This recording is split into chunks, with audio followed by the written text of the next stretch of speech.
For years, we've been watching iconic buildings such as this. We've heard the rumors. It's time to separate fact from fiction. Walk with me. This is not a watch and wait experiment. Oh no. Oh no, no, no. This is science. This is setting the record straight. This is digging deep, diving into data. This is finding out, truly, do libraries sink? Or is it just a myth?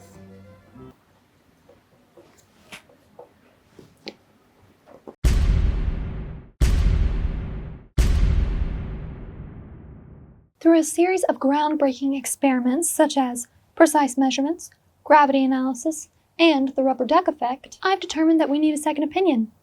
And possibly more rubber ducks. Why is it a common myth that libraries sink? I wasn't aware it was a common myth, but it may be. I think it's because of the weight of the books.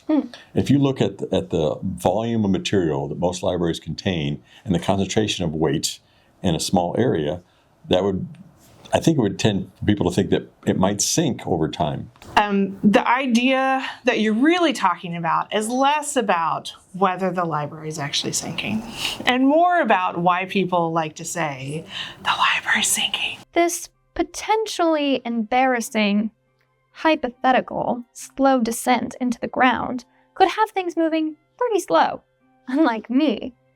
As soon as we wrapped the first day, I went and got my hair done. Cute, right? Well, the producers did send me a text saying, "No, don't do that. It could ruin the continuity of the shots." If it was that big of a deal, you can't find that. Oh. Anyways, just how many libraries have to sink before this myth becomes fact? Or is this a Bigfoot situation where no matter how many blurry pictures are found, it's still like, oh, that's just a big guy in a sweater?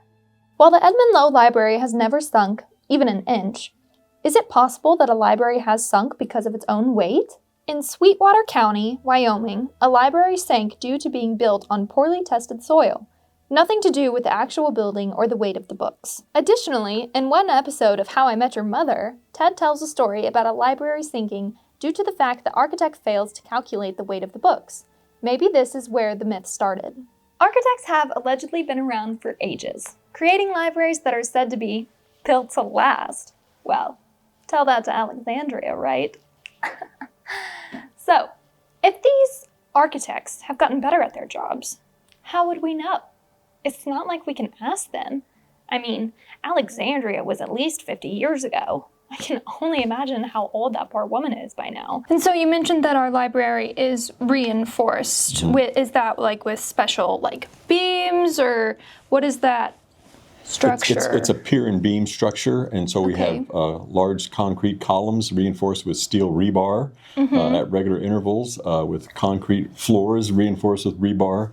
And so it's a very stable structure. And especially in Oklahoma, we have clay soils which contract and expand, which cause problems with some foundations. But our library here is fairly resilient to any of those kinds of things. I think it would stand up just fine. That's good, that's good. Because I thought that maybe there was like a wizard that held the library up with like a spell or something like that. I haven't met him, if that's true, or her. Okay, yeah. In the history of the Oklahoma State Library, Edmund Lowe wrote a memorandum concerning library building plans in 1947, of which is noted that he comments on steel flooring and partitions. It was planned from the conception to have open stacks, and with that came certain stipulations in the plans for the building. It's clear the library was built with books in mind. Around here, we've kind of noticed that libraries are a pretty popular place for myths to be placed on. So we've got the sinking myth, ghosts as well in the library. Yeah. Is there a reason that libraries are typically a place for myth, or is it just... Yeah, that's a question, right? I mean, think about what the function of libraries are for us. The library is the central hub, and so it is gonna collect It's gonna collect all these stories. It's gonna collect all these like attributions that people put towards all of this.